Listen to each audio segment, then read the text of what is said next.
Today's episode of Mark Who 42's Whoniverse is brought to you by Audible.com. Get a free audiobook download and 30-day free trial at www.audibletrial.com/MarkWho42. There are over 150,000 titles to choose for your iPhone, Android, Kindle, or MP3 player. You lucky guys. That's www.audibletrial.com/MarkWho42. Pitiful humans, listen to Mark Who 42's Whoniverse. On it will be appearing human avatar Dan-Starkey, the representative in this universe of Sontaran Strax.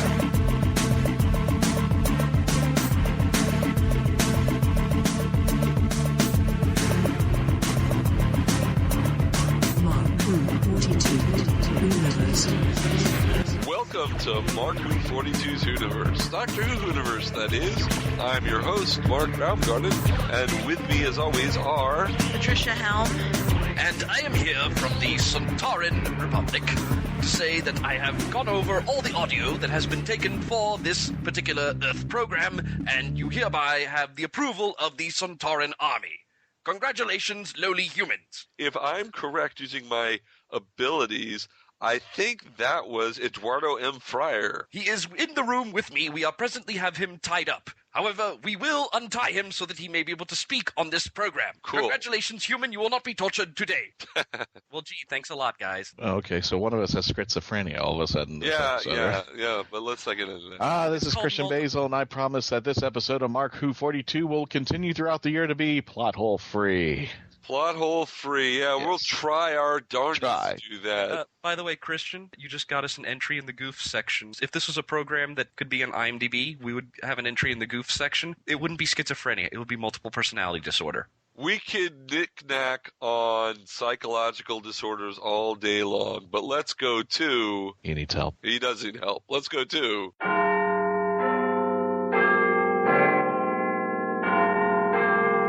We are now going to go to Earth News Programming with Earth Human Patricia Helm. Now, boy, what is in Earth News related to the Doctor Who program this week? Oh, he's just carrying that one on. He's just going to Did go he off just call that you one. boy? That's how a Sontaran would do it. He can't tell gender. I hope that's an upgrade from mistress, because that's not going to fly. In fact, I think there's pain involved in this one. Oh. Physical. Definitely pain. Excuse me, I stay in Florida while Nevada goes to war.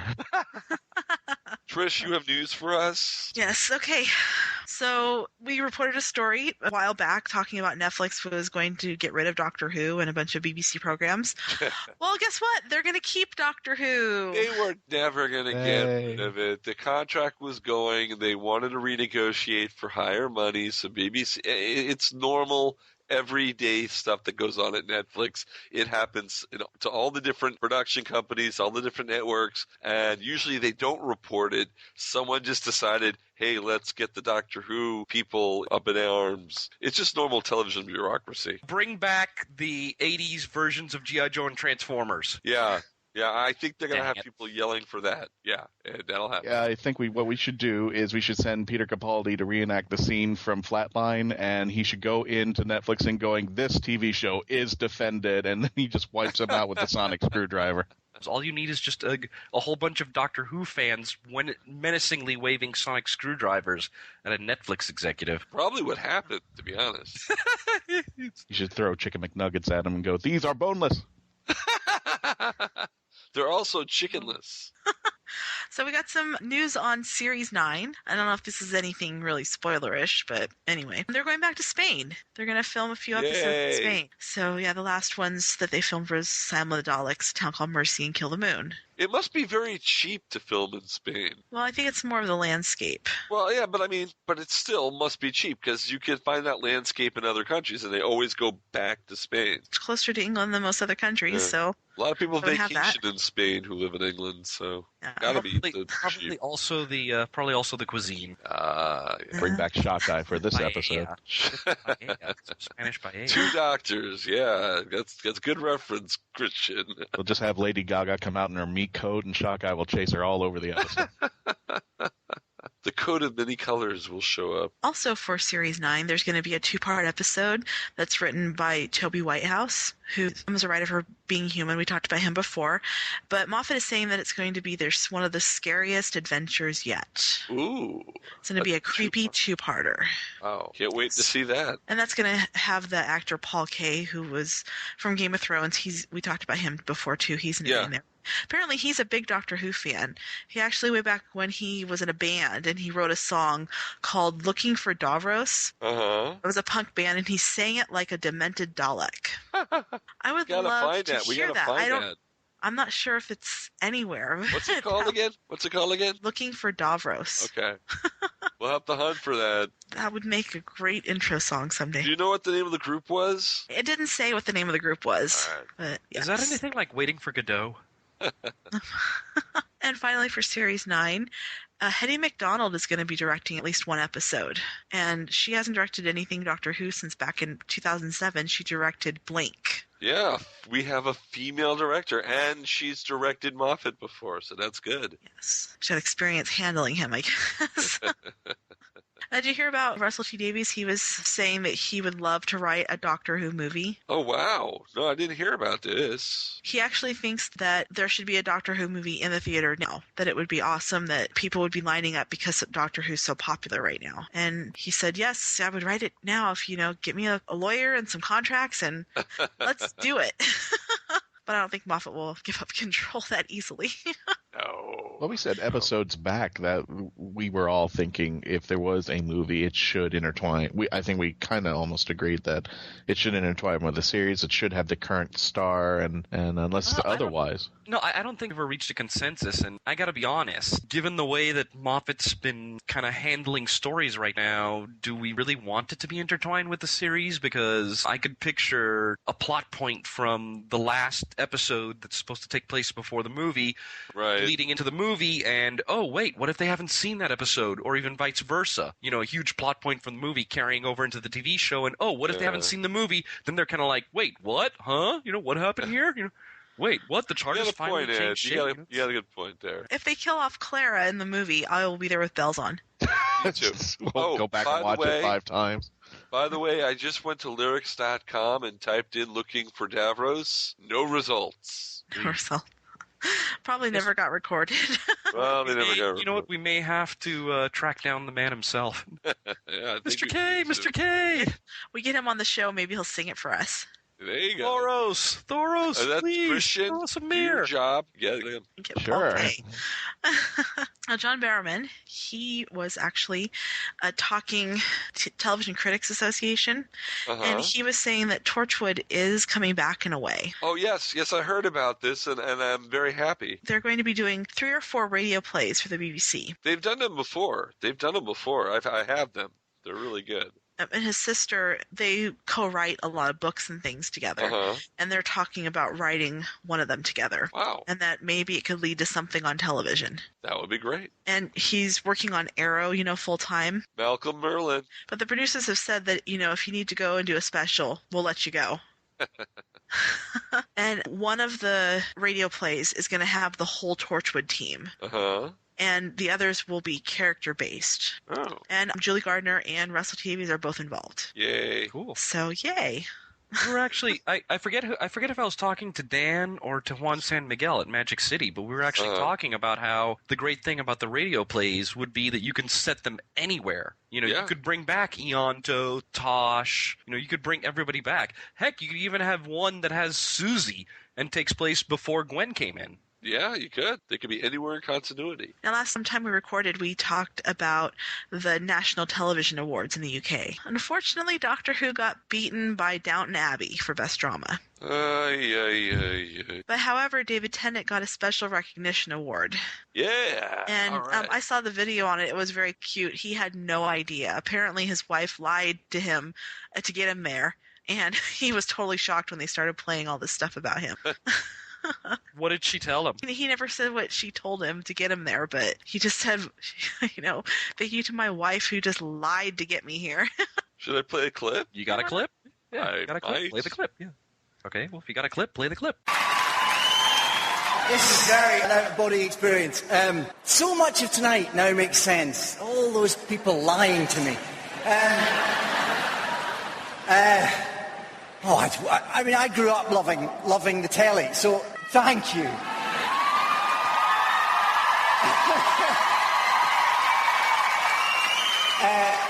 So the fact that I get to make part of my living by being on the telly is something I have to pinch myself about. To get prizes for it, it doesn't compute. As tonight proves, TV and TV drama in particular, I think, is in the midst of a real golden time, and just to be the tiniest little cog in that is something I'm terribly proud of. But I'm just a hired hand, so anything I've achieved is because talented and clever people have been talented and clever enough to give me jobs. So to any of them, David Blair, who gave me my first big telly job, Russell T Davies, Julie Gardner, obviously, Chris Chibnall and Jane Featherstone. I've started a list. Don't do a list. I'll go on forever. Anyone who's ever given me a shot, thank you very much. And anyone who's ever let me into their living room on the telly, it's a real honour and a privilege to get to do that. So thank you.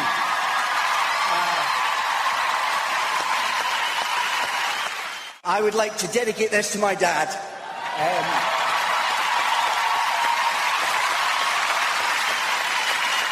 He's an inspiration and a role model. So thanks, Sandy, and thank you, everyone. This is amazing. Thank you so much. Well, he totally deserves the award. He deserves it. He's done so much. Yes. And speaking of him, he actually has said that he's not likely to appear on Doctor Who for a while. He's said you have to ration these appearances. And he says it got to be like maybe 10 years or so before it happens again. I guess he's afraid people are going to get tired of him. I don't think so. We have the 55th anniversary, the 65th anniversary, the 4 Doctors, the 11 Doctors, the 18th Doctors, and all those Doctors. And the wrong Doctors showing up in the specials and stuff like that. And who knows who's around those days. Oh, shall we move on to the birthdays?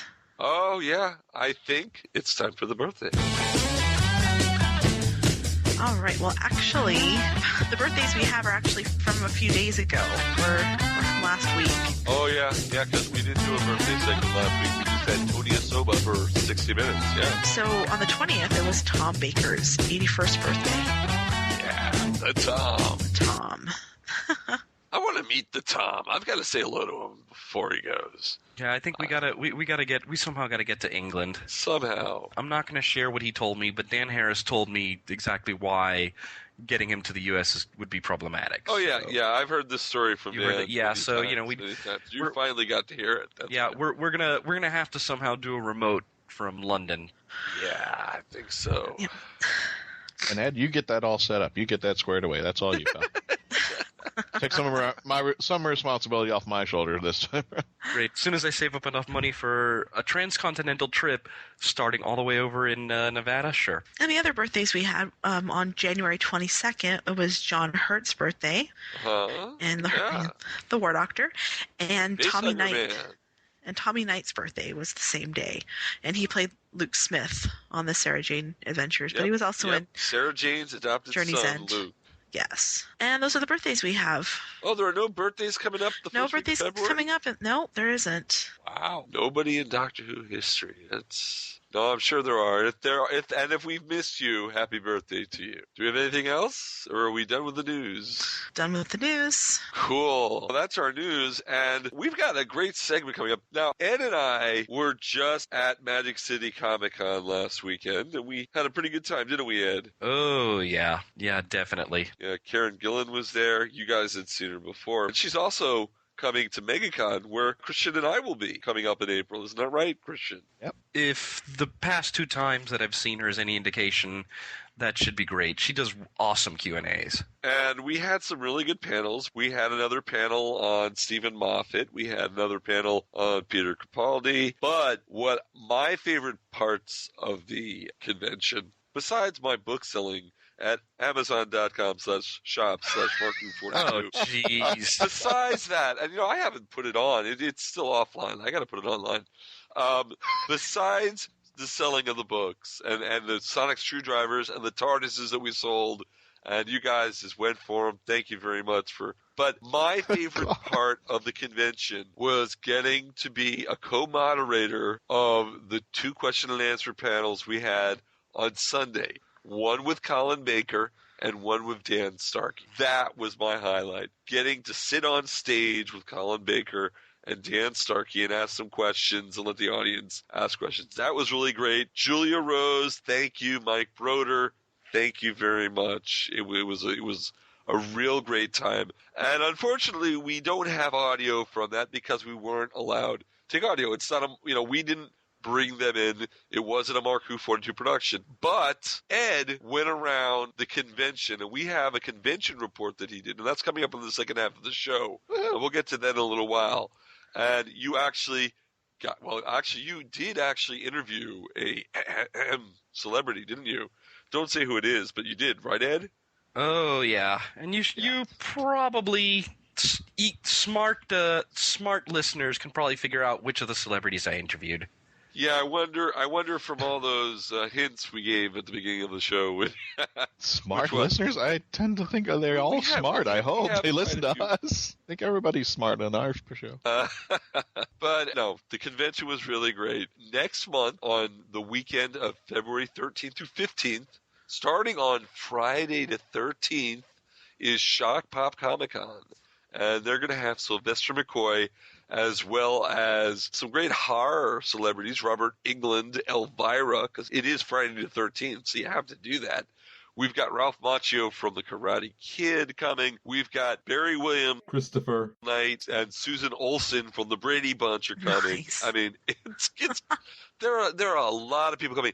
There are people coming from Buffy. Xander will be there. It's going to be great. I'm going to be on stage with Sylvester McCoy at the Q&A. It's going to be fabulous. We're also going to have some other Doctor Who panels there that I'll be helping to run, and it'll be really cool. And my books will be there too in the Sonic. I got plenty of Sonic screwdrivers to go around this time. Not going to run out like I did last time. Oh, am I done filling space? No, I was waiting for the next plug to show up there. Okay. So we're going to take a break. We're actually going to put on a Dr. Geek moment of science, so you can listen to that. And when we come back, we will have Ed's report on Magic City Comic-Con. We'll be right back. Hey, Ed, is there a outlet over here on this segment? Because I think Mark's going to put a plug in. Oh, Stay tuned. No kidding. Attention all WHOvians! While you're waiting for the new episode of Doctor Who, start your own adventures with a book from Mark Who 42 Books. They carry unique and rare books at affordable prices. Visit amazon.com/shops/markwho42. That's amazon.com/shops/markwho42. Mark Who 42 Books. Set your imagination free into the Whoniverse. Kid? Yes? Shut up. Beyond the Night is the GCRN's latest review podcast. We are covering everything in the Knight Rider television universe, from the classic 80s TV series to the 1991 reunion film, Team Knight Rider, and the 2008 relaunch series as well. So join TFG and Mike and Dion the Music Man as they go in-depth and Beyond the Night, only on Geekcast Radio Network. You can find Beyond the Night in iTunes and on www.geekcastradio.com. Kid? Yes, Michael. Just keep driving.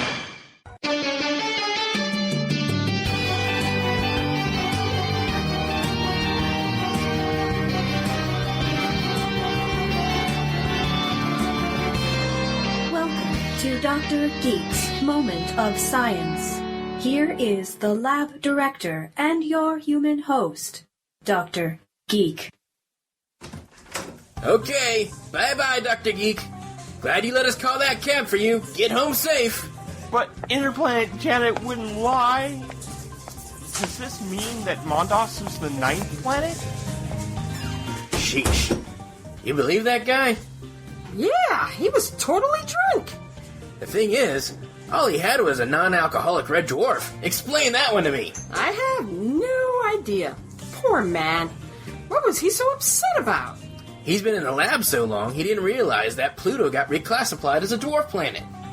That's why he's upset? Well, with a name like Geek. Yeah, true. Anyway, I don't know why he's so upset. It's still a planet, right? Well, not truly. It's a downgrade. Dwarf planets are somewhere between meteors and moons. They aren't actually planets. Then why are they called dwarf planets?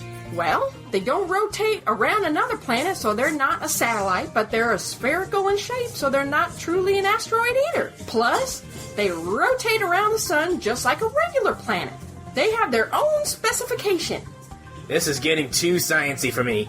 Anywho, Pluto's a dwarf planet. It's unique now, right? Not really. There's actually 5 in our solar system. Ceres, Haumea, Makemake, Eris, and Pluto. Ceres? I've heard of that one. Yes! The spaceship Dawn took some of the first pictures of Ceres and should arrive there by March. Well, either way, I don't see why it was the cause of anyone to get drunk off a thimble full of non-alcoholic red dwarf. Me either. This moment of science was brought to you by Dr. Geek's Laboratory of Applied Geekdom, a Brazen Wench production, copyright 2015. In association with this network. Join the adventure. Download the full Labcast at www.drgeeklab.com and follow us at facebook.com/drgeeklab and twitter.com/drgeeklab.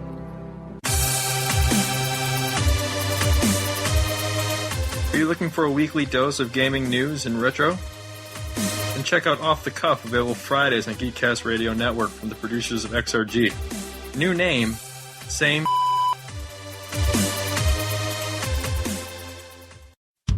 Tired of listening to the same old music over and over? Are you ready to turn off the radio, give up on your iDevice, or admit your music collection just isn't enough to keep you satisfied? Vigay Dynamics has the answer to your listening needs. Dr. Geek's Laboratory, the science of music from fiction, is a fantastic album now available for download, assimilation, and rejuvenization of your tired old playlists. The album is comprised of music and audio excerpts from the first 2 seasons of the acclaimed show, which chronicles the adventures of Dr. Geek and friends in his fantastic lab. Here at Vigay Dynamics, we feel it is our duty to create eager customers who will devour the inventions, creations, and various other offerings of the good doctor and his lab staff. The album is currently available to download from iTunes, Amazon, CDBaby.com, and all your other retail favorites. Physical CDs of Dr. Geek's Laboratory, the science of music from fiction, will be available in December just in time for your holiday shopping needs. Vigay Dynamics, bringing you the music of tomorrow, today. Hi, everybody. I am Eric Loya. I play Boyish the Extraordinary on The Inspector Chronicles, untitled web series about a space traveler who can also travel through time. And you are listening to Mark Who 42 Whoniverse. Welcome, members of the Whovians Army. This is Eduardo-m-Freyre, and I am coming to you from the floor of Magic City Comic-Con. Woohoo! I'm at the Mark Who 42 booth. The doors just opened, and we've already had a bunch of Whovians scoping out. I think there is a girl who actually may want to grab some buttons. So she's just still doing some shopping. But, hey, she had Mark set some aside. Wait, is it magnets or buttons? It's magnets. Okay. You know what? They're very small, so you know what? They're button magnets. Oh, and I think we actually have a Batgirl checking out some of the magazine. So there you go. Doors just open. We're already getting some business. Would you be interested in being on a radio show? Yeah, sure. Okay, great. Well, what's your name? Lori. Lori, hey, I see that you're scoping out the magazine. Looking for anything in particular or just anything Doctor Who? Actually, I'm getting that one for Star Wars. Oh, you're crossing fandoms. Yes, I am. Ooh, okay. I'm on the floor of the Magic City Comic-Con. I had to stop because I am actually with the Fourth Doctor. Hello, would you like a jelly baby? And actually, hey, the Fourth Doctor's getting a photo op. There you go. That's how cool the Fourth Doctor is. But some of you may know him by his other name, not the Curator, but... John Smith, actually. That's yes, my real name. Real name, John Smith. So yeah, it's John Smith. He did a panel or two with us back at SuperCon 2013. Yes, it was a lot of fun, that was. Quite a lot. I have fond memories of that time. Okay. Yep, but hey, today he's not here for work. It's all pleasure. Yes, unfortunately no more work with, SuperCon, but, I always like to enjoy their convention. So there you go. The cons are so much fun, even when you're not volunteering, you got to go hang out. But hey, great running into you, John. John is such an awesome Fourth Doctor, he brought jelly babies. Yes. So hey, if you see the Fourth Doctor running around, be nice to him. He may share one with you. Have a good day. I am here with someone who is a defender of Peter Capaldi and who has a TARDIS tattoo. I would actually take a picture of the TARDIS tattoo, but I don't know if Facebook would let me. Might not know where that is.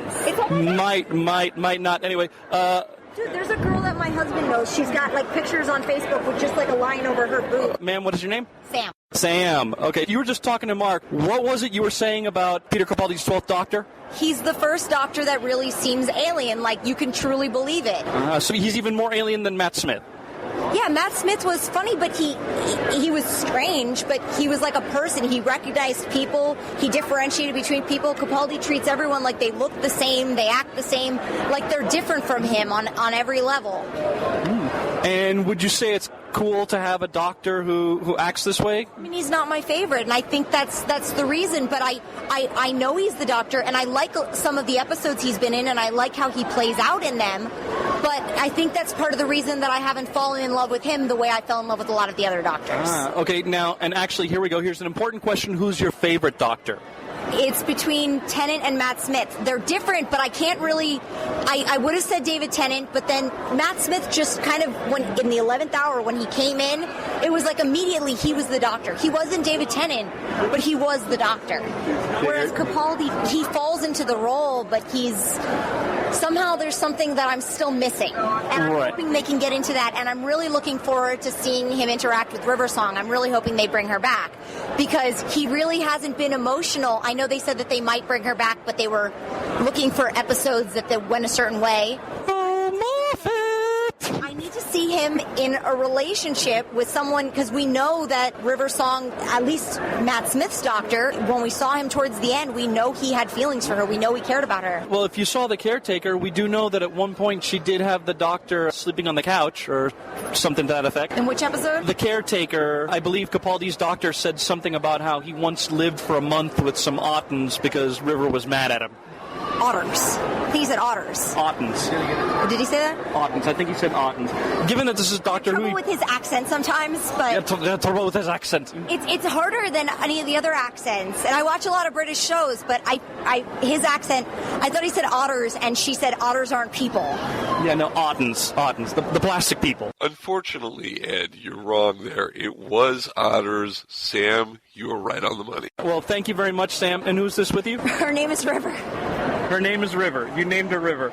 It's not exactly what you think. It's actually more of a... When I first saw Summer Glau play River Tam, that was the first time I had ever heard the name River be used for a girl. And I really liked it. And then I'm obsessed with Doctor Who. I consider myself to be a Whovian above anything else. And someone said to me, but I think it's because when I think of River, I think River Song. I don't just think River. So when I said I wanted to name my daughter River, someone said to me, like River Song, and I went, I actually hadn't thought of it that way. There you go. Well, River, wonderful to meet you. I'm sure you'll be a Whovian in the future. Actually, when you put her in front of the TV, she stops crying. You can sit her in her seat and she'll watch Doctor Who. There you go.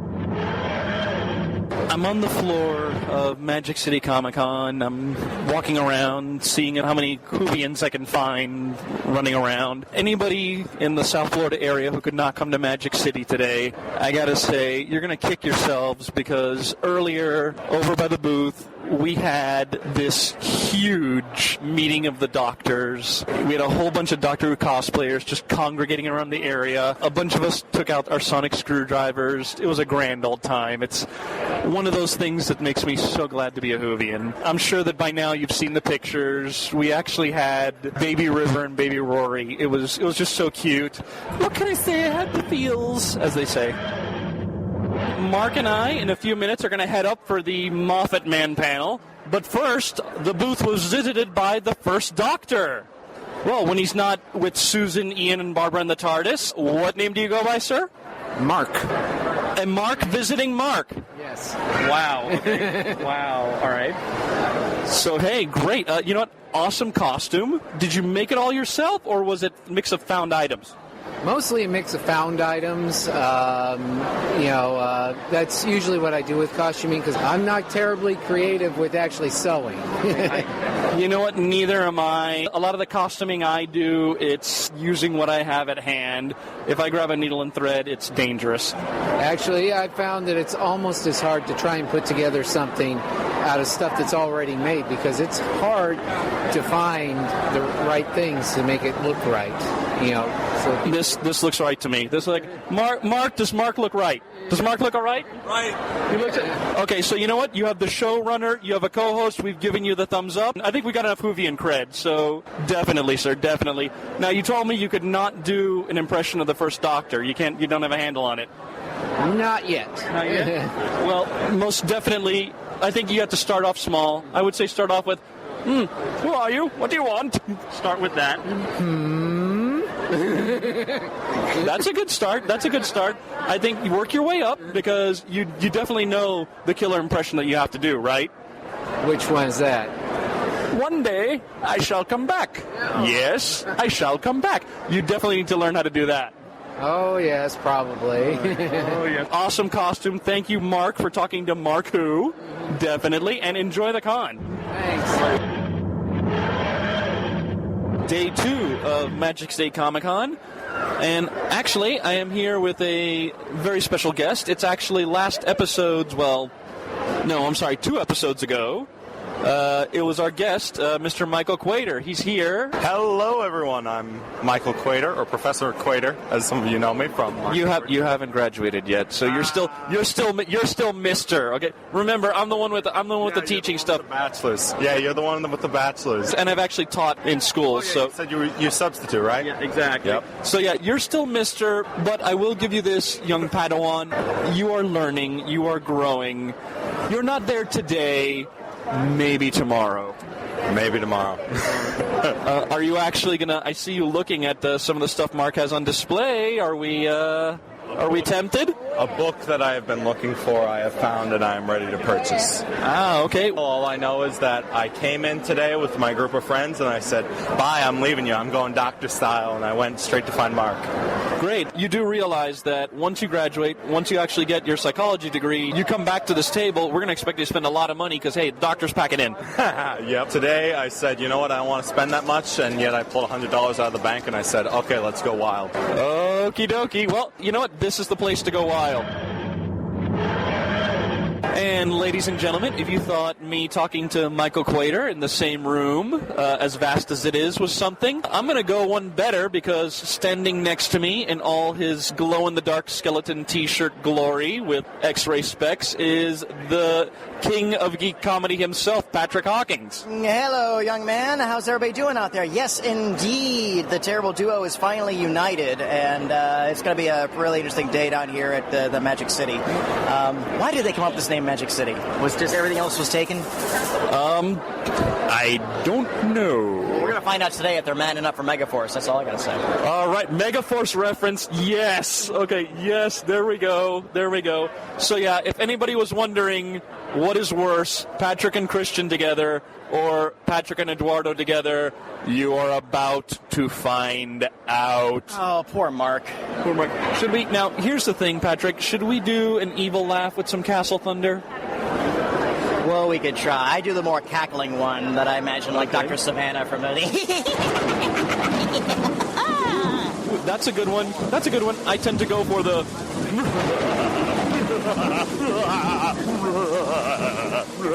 See, he likes it. See, we already have a worshiper.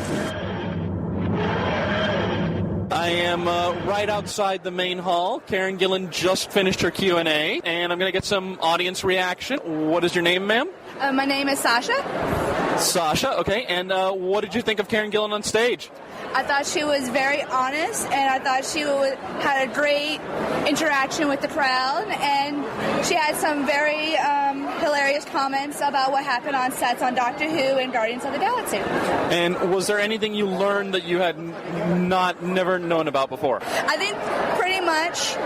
Her answer on for them to switch wigs, because an audience member asked Karen if they had the opportunity at the last scene of Matt's regeneration if they could switch wigs during that scene. I wouldn't be brave enough to switch wigs during that scene, and she would.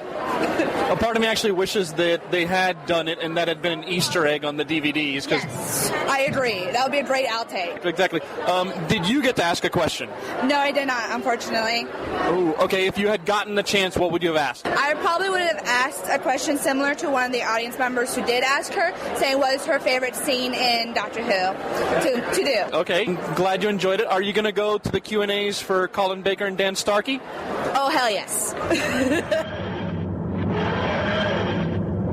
We keep arguing about Clara and is she a good companion, but the comic gods have blessed us because we have found the perfect pairing, because we have a couple of cosplayers. One is the 12th Doctor, the other is the Disney super spy herself, Kim Possible. So I'm going to put it right down right now. Do this hashtag possible companion. So 12th Doctor, when you're not being the 12th Doctor, what is your name? Jeffrey. Jeffrey? Yes. Jeffrey. And Kim, who are you when you're not asking people what's the stitch? I'm Hannah. Hannah, Jeffrey and Hannah. See, there you go. You know what?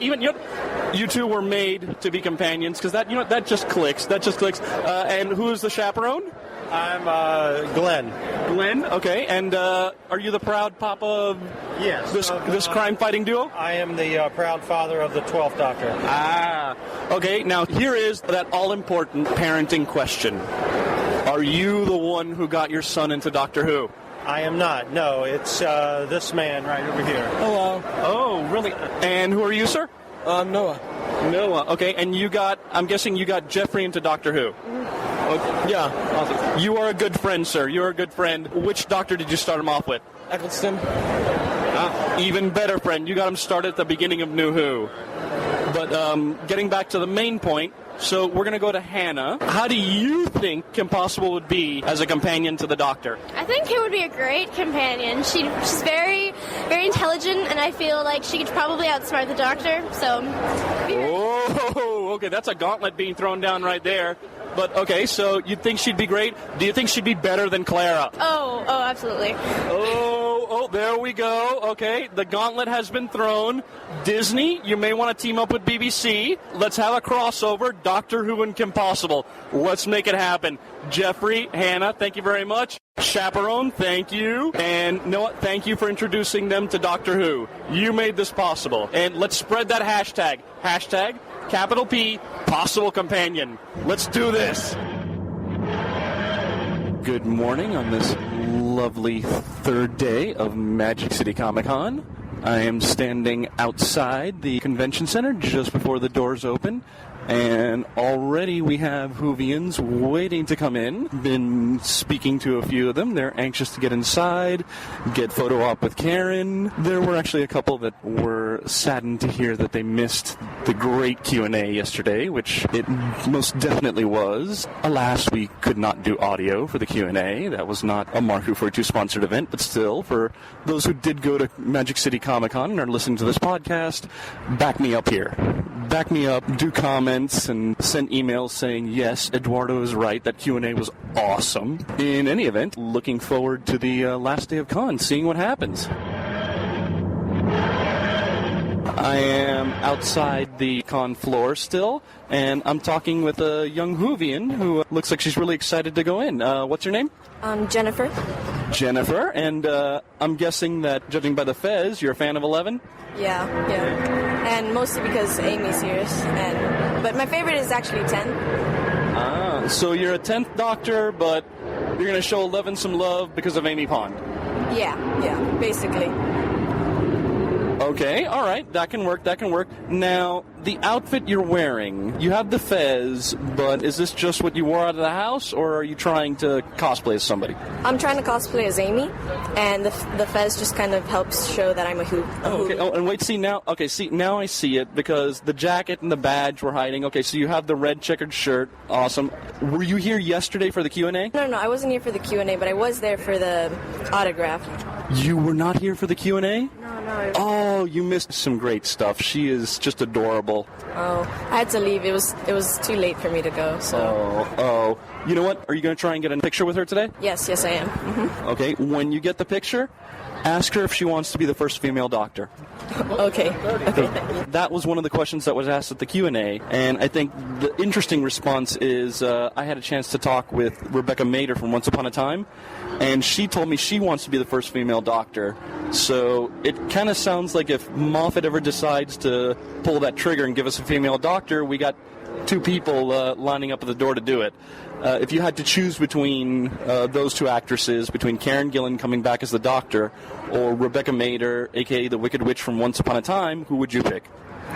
Well, the fan favorite, and in my opinion, would be Karen-Gillan, but I feel like it'd be a little bit more difficult to show her as the first female Doctor, because usually the faces that we see are not faces that we've seen before, in a way. Yeah. Well, Capaldi is the exception, and apparently there is a story about that, but Moffat isn't telling us yet.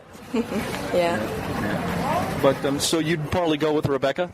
Yeah, probably. Okay. Yeah. Rebecca Mader, if you're listening to this, you have one person in your corner so far. I would chime in, but I believe that all of us here at the Whoniverse are going to try and remain neutral. But there you go. You know, already one person would love to see Rebecca Mader as the first female Doctor. I think we've got a hashtag going. What do you think? Yeah. All right, great. I'm going to have to put that online, and I'm going to have to give you credit. Thank you, Jennifer. And gracias, Mama, for letting her speak. I am inside the convention floor. It just opened, and I've got a special treat for all you WHOvians listening. I am here with Dan-Starkey, Strax himself. Good morning, sir. Good morning. Good morning. Is this your first convention in Florida? I've actually been to Orlando the year before last in Hurricane Who, just for one evening, but this is the first big convention I've been to in Florida. Oh, cool. And how are you liking it so far? Yes, it's great. I managed to get into town last night, very briefly, but it was it's a lot warmer here than it is in London at the moment, I can tell you. Yeah, it's actually been the past couple of days. It's actually been a little cooler lately. Yeah, well, London is drizzly and horrible, so it's going to be better. Yeah. If it makes you feel any better, my girlfriend is in Reno, Nevada, and it's been like snowing, and it's been like in the 30s and 40s over there. Lovely. That sounds like home. Yeah. Actually, I've lived in Florida all my life, but I'm also kind of like, I want to go back to Nevada. I want winter. Yeah, so it's 24-hour sunshine. Yeah. Now, in playing Strax, how long do you have to be in the makeup chair? It takes about 3 hours from when I sit down to actually actually be in full costume. Oh, God. Tell me they give you something to read or they put the radio on or something. Yeah, the radio's sometimes on, but it's very early in the morning. You know, I get there at about... I've got to be on set for 8, so I'll get there at 5, so sometimes it's a 4:30 pickup. And then I'm dozing, you know, in the chair when they glue it all on, so, yeah. Oh, God. Have you ever had any experiences where you wake up and you see yourself in the mirror and you're like, oh, my God, what's going on? No, the first couple of times it happened, it was very odd, but now it's kind of part of the process. I nod off in the chair where it's being glued onto me and I wake up as Strax, so in some ways it's psychologically quite useful. Loved you in Last Christmas. What was it like playing a part that did not require sitting in the chair? It was a revelation. No, it was great. I could actually hear people, I could react off things, and it's great working with Nick Frost because he's quite he's quite improvisatory with the script. You know, he's sort of like he'll do actual lines as they're sort of written, and then he'll play around with them a bit. Right. And it's nice because I could hear and react more normally. That meant I could be part of that as well, so it was great. Great. And would you be willing to do like another part on Doctor Who that did not require heavy makeup? Oh, of course. Yes, that will be fine. Yeah. In fact, actually, on the show, we all agree, even though Santa may or may not have been real, he is so badass that he deserves his own spin-off. What do you think? Yes, I think it's certainly probably got legs. So, okay, yeah. Great. So, you know what? Let's start an internet campaign, have a badass Santa Christmas special, and he needs his elves there. Excellent, yes. Ian and the Wolf ready for service. Yeah. There we go. You heard it here, folks. Okay, thank you, Mr. Starkey. Thank you very much. I'm here on the floor of Magic City Comic-Con. The day is drawing to a close, and I must be going off. For those of you who don't know, this is going to be my last con as a resident of South Florida, and I've had a wonderful time here. I've met some very wonderful people, had a great time, and I think that it is only appropriate that for the last piece of audio for this convention, and for me as a South Florida con-goer, I think I should leave you all with some words of wisdom, especially those of you who I've met and befriended in South Florida. One day, I shall come back. Yes, I shall come back. Till then, there must be no tears, no regrets, no anxieties. Just go forward in all your beliefs and prove to me that I am not mistaken in mine. Farewell, South Florida. Farewell.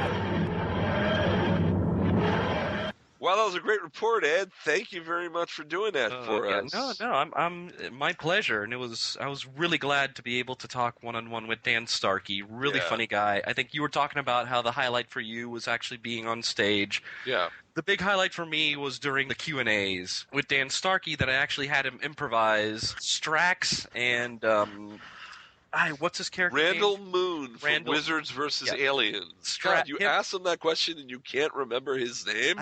I need to scope out Wizards vs. Aliens, but yeah, him doing an. I'd asked him. I said, "Can you improvise Strax and Randall Moon discussing reality television?" And it was just incredible. Just the way he was able to slip back and forth and just run with it. I know the volunteer who was handling the microphone. He just looked at me and gave me a fist bump because like that for him and for me that was just it's like okay this Q&A rules right here. You know this just rules right here. It was. I think really the other and then for me it was great hanging out with Patrick Hawkins.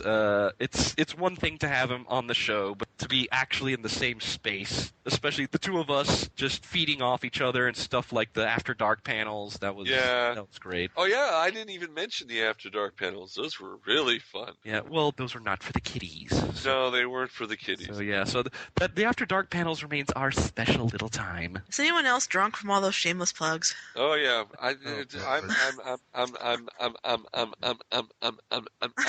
Yeah. What was that? Okay.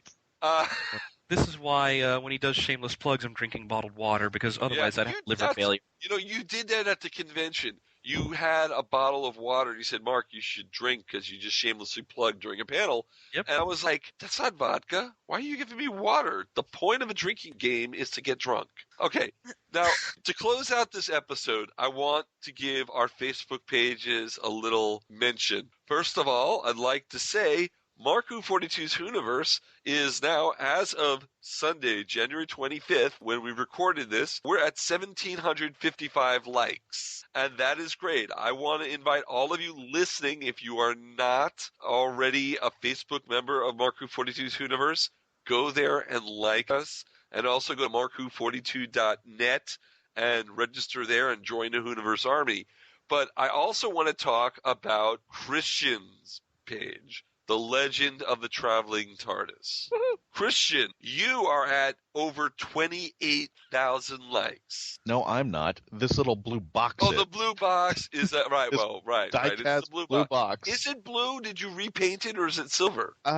Well, this is interesting. The to get a bit technical, the blue paint that it came with when I purchased the original Traveling TARDIS, the paint doesn't adhere too well. It kept chipping and fading off. So I finally went to a model shop and asked them, how can I make it so the paint will stay? And they said, you need to put a primer in there. Right. So I stripped it down and everything, and next thing you know, I went to SeaWorld with it as what it is now affectionately called Cyber TARDIS, because now it's got this silver shade because it's been stripped down. Uh-huh. Still got this little blue connotation around it, but it's now shinier. And what I did, and I'm sure that people have been on the Traveling TARDIS have seen it, and you could probably see it in recent pictures. I took it underwater. Well, you don't have to worry about the paint coming off. So there's a nice young lady who decided to dive with it underwater, and there's pictures on the Traveling TARDIS of her with it underwater. So I'm debating whether I should paint it or just leave it the way it is, so I can take it on adventures under this. Maybe we should have a vote on that. Maybe we should make a poll on that. Well, that's about all the time we have for the show. Any last words, guys? Hello? Everyone's waiting for everybody else to go. Yeah. I think I said all I needed to say with the con stuff. Okay. I'll be good today. Oh, that's so nice of you. Trish? If anybody listening is in the Reno area, please go and join our Facebook group, Weekend TARDIS Reno. We're getting ready to schedule our first meeting, and people are getting excited for it, and we should be having one pretty soon, probably within the next month or so. Wow, that's great. And that's Weekend TARDIS Reno, right? Yes. That's not Weekend TARDIS, which is in South Florida, which we had a meeting today and it went well. But what's cool about Weekend TARDIS Reno, you can go to their Facebook page and join. But if you want more information on Weekend TARDIS Reno and Weekend TARDIS as a whole, because it's going to be a national club, we're going to make chapters in different places, go to tardis.marku42.net and you can click on the Reno link and get the latest information there as well. Isn't that right? Yes. Christian, any last words? No, but I think our whole audience is now suffering from alcoholic poisoning in some sort of fashion at this moment. I don't know if we can plug it anymore. Tweet us at Mark. There we go. Keep going. Tweet us at Mark42. Go listen to old shows on iTunes, geekcast-radio.com, florida-geek-scene.com. Oh, and speaking of Geekcast Radio Network, go to their site and vote in their second annual GCRN poll and vote for Marku42's Universe as best partner podcast. Yeah, for right now. For right now, radio show. We kind of we are a radio show, but we're also best a podcast. We're a radio show that then releases as a podcast, kind of like Wait, Don't Tell Me on NPR, except we're not on NPR. We're on Krypton-radio, which is better. You know, we've been joking about shamelessly self-plugging this whole episode, and what I want to say is, if you are interested in advertising here on Marku42's Universe, on Krypton Radio, or on the podcast, or both, contact Christian-basel at marku42media@yahoo.com, and we'll get back to you. Yeah, that would work. Yeah. So until next time, and next time will be nice, Phil nice, that is. So long, everyone. What? No repartee? No closing repartee this time? No, we're all drunk off the plugs, pal. Okay. We're on the floor now. Bye, everyone.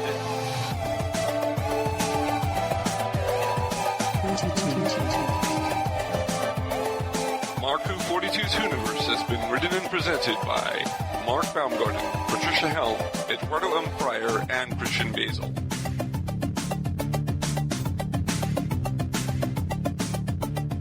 This show was edited, produced, and directed by Mark Baumgarten.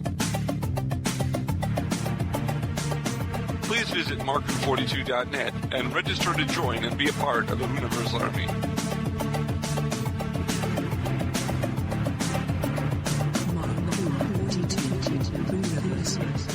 We can be contacted by email at mark@marku42.net with the subject line ?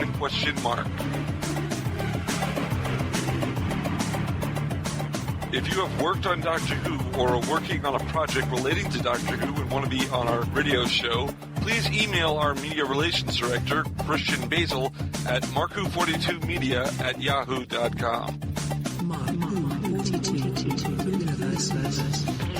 Doctor Who and its properties are owned by the BBC, the British Broadcasting Corporation.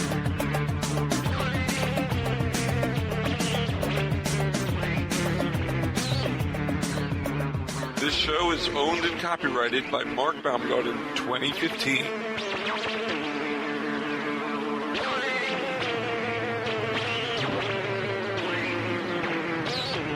You're listening to Krypton Radio.